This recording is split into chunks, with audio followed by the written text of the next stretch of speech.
Bienvenidos a UDI Arroba, al módulo 8 del capítulo 2, los fundamentos de la mecánica de nuestro curso de física conceptual. Después de estudiar este módulo, usted estará en capacidad de resolver los siguientes problemas y contestar las siguientes preguntas.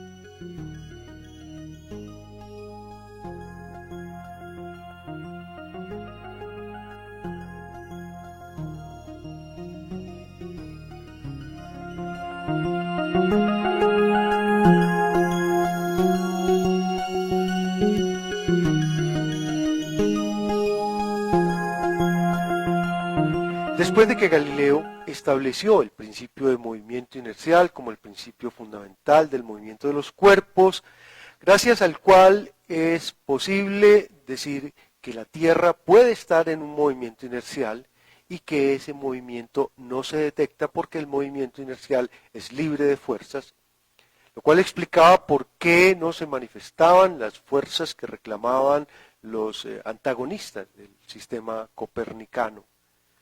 Una vez que Galileo expuso sus teorías, dejó bien clara la posibilidad de fundamentar matemáticamente y desde el punto de vista físico el sistema copernicano.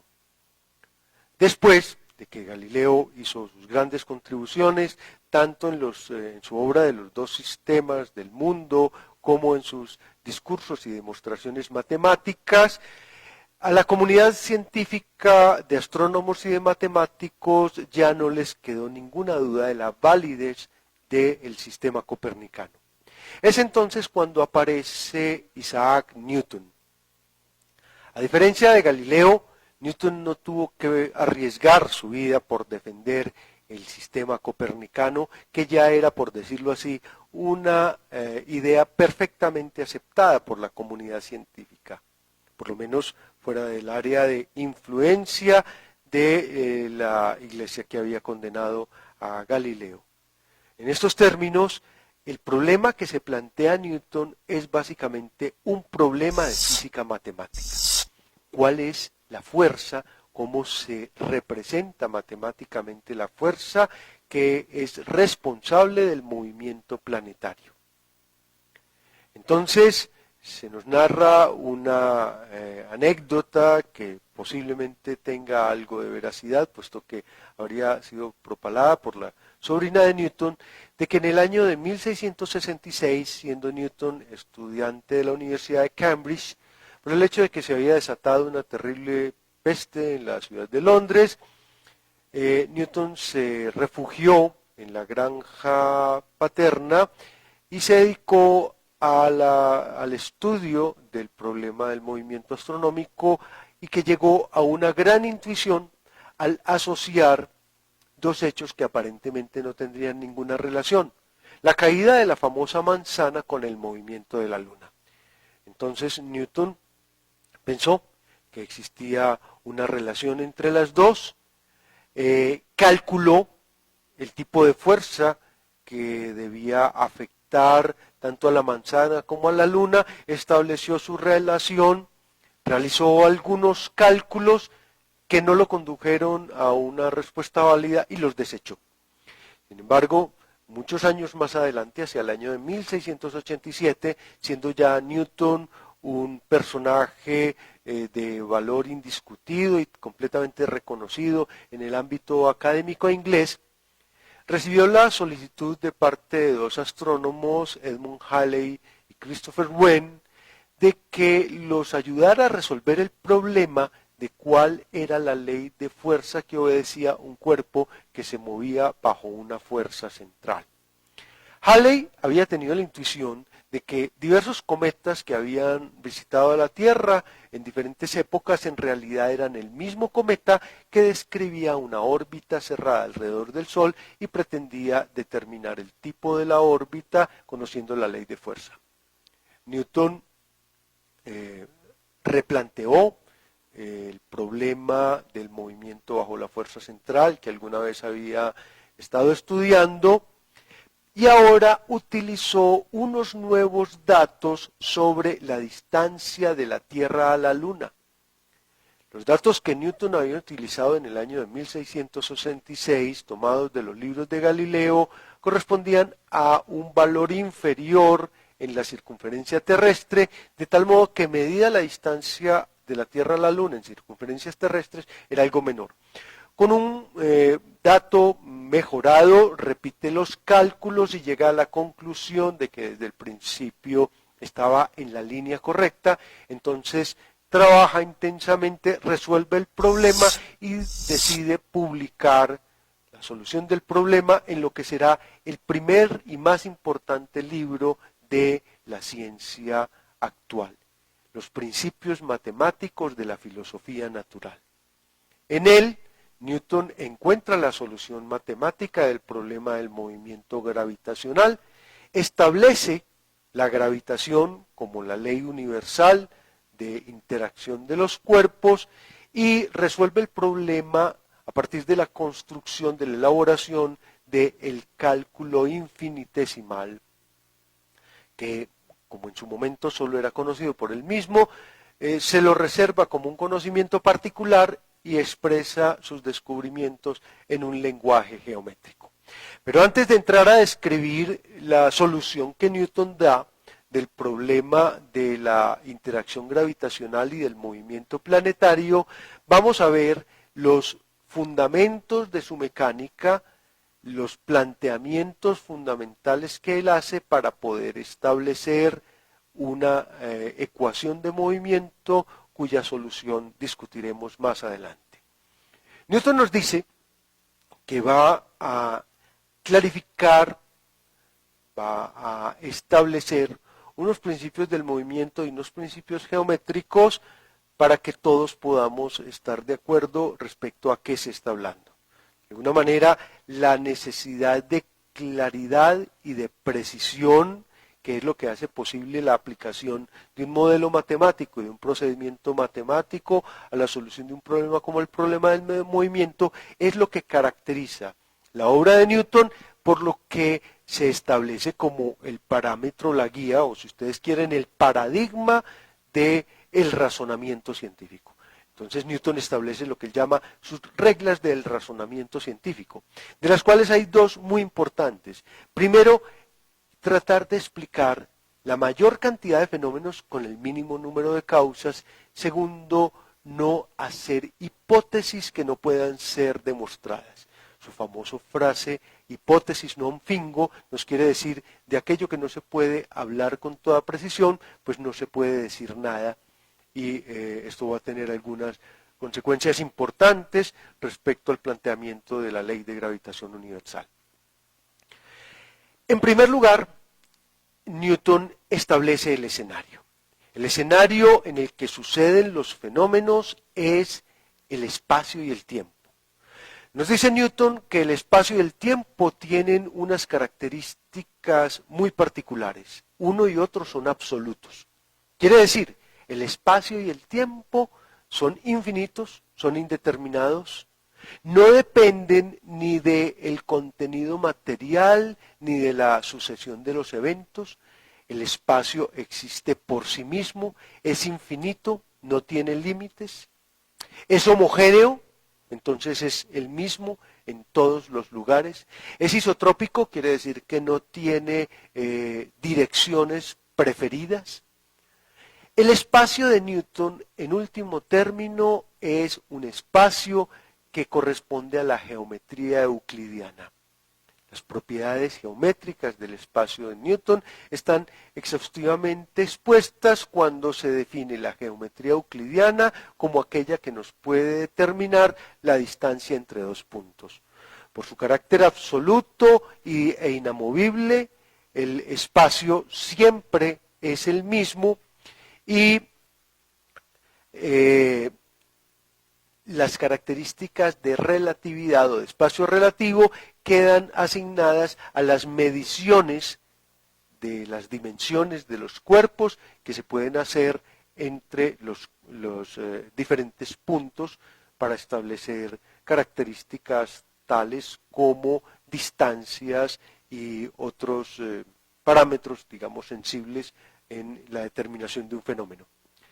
Respecto al tiempo, Newton nos dice que el tiempo siempre fluye uniformemente de la misma manera, es eterno, siempre ha existido y siempre continuará existiendo, independiente de los fenómenos. Este es entonces el escenario en el cual Newton plantea la posibilidad de hacer una descripción de los eventos. También nos habla de un tiempo relativo, como aquellas mediciones del tiempo que son sensibles, que son importantes para la determinación de los fenómenos. Como principio fundamental del movimiento, Newton establece el principio del movimiento inercial. A diferencia de la concepción galileana, el movimiento inercial de Newton es exactamente el mismo concepto de movimiento inercial que ha desarrollado antes que él René Descartes, el filósofo francés. De acuerdo con Newton, entonces, el principio fundamental del movimiento es el principio del movimiento inercial, que nos dice que todo cuerpo persevera en su estado de movimiento uniforme y rectilíneo o de reposo en tanto no actúe una fuerza sobre él. Como vemos, es la idea del movimiento estado o del movimiento como estado que nos ha planteado Galileo, con la diferencia de que este movimiento es rectilíneo. Podríamos suponer que en todo el universo solo existiera un cuerpo. Si este cuerpo estuviera dotado de movimiento, se movería indefinidamente en el espacio absoluto con una velocidad uniforme, siempre en la misma dirección. Ahora, para caracterizar el movimiento como un estado, es necesario definir una función matemática que lo represente. Está claro que el movimiento involucra el desplazamiento. Por lo tanto, el movimiento involucra la velocidad. Pero aparte de la velocidad, hay algo que distingue distintos sistemas con el mismo grado de movimiento, el mismo grado de velocidad. Podemos pensar entonces que no es suficiente que dos cuerpos tengan el mismo grado de velocidad para decir que están en el mismo estado de movimiento. Hay algo que caracteriza a un cuerpo y que caracteriza su estado de movimiento aparte de su velocidad. Vamos a decir entonces que como un estado, el movimiento será representado por una cantidad matemática P, que depende obviamente de su velocidad y de una cantidad de proporcionalidad, una constante de proporcionalidad que vamos a llamar la masa. Como va a suceder repetidamente en la historia de la física, se van a utilizar conceptos que tienen ya algún significado en el lenguaje cotidiano, mejor que conceptos, palabras. Los conceptos físicos los conceptos de la física se van a representar con palabras que tienen un significado en el lenguaje cotidiano y que generalmente inducen a una mala interpretación a menos que se reelabore el concepto. Todos suponemos creer qué quiere decir la palabra masa. Sin embargo, el concepto de masa en física y en la física newtoniana no es el mismo concepto que se utiliza en la vida cotidiana y vamos a ser muy enfáticos con esto. Vamos a decir que dos cuerpos tienen diferente estado de movimiento a pesar de que tengan la misma velocidad si sus masas son diferentes. ¿A qué alude el concepto de masa? El concepto de masa alude a la tendencia de un cuerpo a perseverar en su estado de movimiento bajo la acción de una fuerza.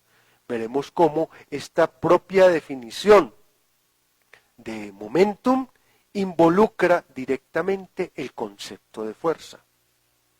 Entonces, Una vez, volvamos a la gráfica, una vez que hemos definido el concepto de cantidad de movimiento como la magnitud física que representa el estado de movimiento de un sistema, podemos replantear la ley de inercia a partir de esta cantidad, diciendo que todo cuerpo permanece en estado de movimiento constante siempre y cuando no actúen fuerzas sobre él. Todo sistema aislado conserva su cantidad de movimiento. Es una extensión directa de la idea que estamos expresando en estos términos. Pero entonces inicialmente estamos hablando de cuerpos, de que los cuerpos sobre los que no actúan fuerzas permanecen en estado de movimiento constante. Ahora, un cuerpo puede estar compuesto de partes. Entonces es muy importante definir para un cuerpo compuesto de partes el concepto de cantidad de movimiento. Consideremos esta gráfica de un sistema de muchas partículas. Puede ser un sistema continuo, puede ser un sistema discreto. Cualquier distribución continua de materia se puede asimilar a una aglomeración de partículas que conforman la materia. Si en un sistema de referencia decimos que cada una de estas partes del sistema está perfectamente definida por su masa y por su vector de posición, podemos definir una cantidad muy importante, vamos al papelógrafo, que es la posición del centro de masa del sistema. La posición del centro de masa del sistema es una construcción matemática que corresponde a la suma vectorial de la masa de cada cuerpo multiplicado por su radio vector posición sobre la masa total del sistema. Entonces, se establece la siguiente relación. La posición del centro de masa es la suma de todos los momentos de masa dividido por la masa del sistema, por lo tanto, se puede también escribir de esta manera: la masa total multiplicada por la posición del centro de masa es igual a la masa de cada uno multiplicada por la posición de las masas de cada uno. Esto nos va a permitir considerar, estudiar, analizar y describir un sistema complejo como si fuera una única partícula localizada en el centro de masa del sistema con una masa igual a la suma de todas las masas del sistema. Esto va a resultar ser supremamente útil cuando definamos lo que es la cantidad de movimiento de la masa de un sistema de partículas. Entonces, si una partícula individual tiene una cantidad de movimiento igual a su masa por su velocidad, un conjunto de partículas tendrá una cantidad de movimiento total P igual a la sumatoria de la cantidad de movimiento de cada una de las partículas. Esto lo podemos relacionar, observemos esta gráfica, lo podemos relacionar con la cantidad de movimiento de un sistema de la siguiente manera. Consideremos que cada una de las partes del sistema se desplaza de una posición inicial a una posición final. Entonces podemos definir la trayectoria o el desplazamiento de cada una de estas partículas. El desplazamiento de cada una de estas partículas lo podemos llamar un delta R. Ahora, la relación entre este delta R y un delta T será la velocidad, podemos decir la velocidad instantánea de cada una de las partículas. Si aplicamos esta definición a nuestra definición inicial de la posición de un centro de masa, podemos ver de una manera muy sencilla, veamos aquí en esta ayuda, que esto es MI por delta RI sobre delta T. Pero esto no es más que, digamos, 1 sobre delta T, la sumatoria de MI por delta RI. Esta cantidad, MI por delta RI, no es más que 1 sobre delta T, la masa total multiplicada por la variación total del centro de masa. Esto lo puedo escribir como la masa multiplicada por la velocidad del centro de masa. Pero ¿esto es qué? Esto es el momentum total del sistema. He demostrado que el momentum total del sistema, que es igual, como veíamos acá, a la suma de todos los momentum de cada una de las partículas, es igual a el momentum de una partícula, cuya masa es igual a la masa total del sistema multiplicada por la velocidad del centro de masa. Este resultado es supremamente importante. Nos dice que puedo describir un sistema complejo de partículas como una única partícula que se mueve con la velocidad del centro de masa de la partícula y con una masa igual a la masa de todo el sistema de partículas. Adicionalmente, puedo aplicar a esta superpartícula, a esta partícula que resume todas las masas del sistema, puedo aplicar la ley de inercia. Y decir, un sistema aislado, es decir, un sistema que solo interactúa con las partes que corresponden al sistema y con nada externo, conserva su cantidad de movimiento. Entonces, la utilidad de la definición que hice de la posición del centro de masa del sistema, la ubicación de la masa total del sistema en el centro de masa y la descripción del sistema complejo como si fuera una sola partícula que se mueve con la velocidad del centro de masa, me permite decir, en un sistema aislado la cantidad de movimiento total se conserva. Así como había dicho que una partícula aislada, siguiendo la ley de inercia, una partícula aislada, una partícula sobre la cual no se ejerce ninguna fuerza, conserva su cantidad de movimiento, que es simplemente una forma matemática de expresar la ley de inercia. Ahora digo, para un sistema que es una composición de muchos subsistemas, cada uno de ellos caracterizado por una masa, entonces la masa total está concentrada en su movimiento en el centro de masa del sistema y el momento total del sistema se conserva. Esto me va a llevar a una importante conclusión respecto a el movimiento y a las fuerzas que actúan dentro de las partes del sistema. Más adelante llevaremos a una expresión para tanto la fuerza que actúa sobre cada una de las partes del sistema como la fuerza que actúa sobre el sistema total. Con esto hemos terminado la primera parte del módulo 8 del segundo capítulo sobre los fundamentos de la mecánica del curso de física conceptual para UD @.